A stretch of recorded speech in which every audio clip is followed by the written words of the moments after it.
राज्यभर गाजत असलेल्या शिक्षक भरती आणि शालार्थ आय टी घोटाळ्याचा नागपूर सायबर पोलिसांकडून तपास सुरू आहे। यात आतापर्यंत काही अधिकाऱ्यांनी एका शिक्षकाला अटक करण्यात आली असून गैरमार्गाने शालार्थ आय टी तयार करणाऱ्या शेकडो शिक्षकांवर कारवाई होणार आहे।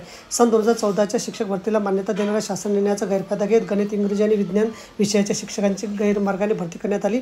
या प्रकरणात सहभागी असणाऱ्या सर्व संबंधितांविरोधात फौजदारी गुन्हा दाखल करण्याचे निर्देश शिक्षण विभागाकडून शिक्षण आयुक्तांना देण्यात आले आहेत। अशातच या प्रकरणाची व्याप्ती वाढली असताना कारवाईच्या भीतीपोटी 2 शिक्षणाधिकाऱ्यांसह वरिष्ठांनी आधीच अटकपूर्व जामीन मिळवला आहे। त्यामुळे या प्रकरणात पाय आणखी खोलात असल्याचं समोर आलं आहे।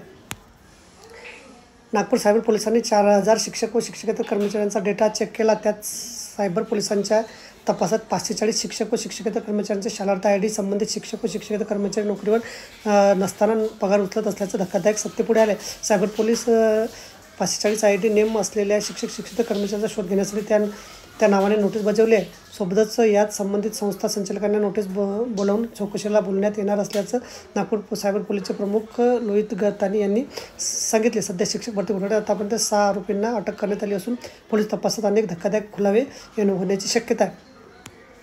तर बघा, अशा प्रकारे अत्यंत महत्त्वाची माहिती आपल्याला समजली. व्हिडिओ सुद्धा आवडल्यास लाईक करा, शेअर करायला विसरू नका. धन्यवाद.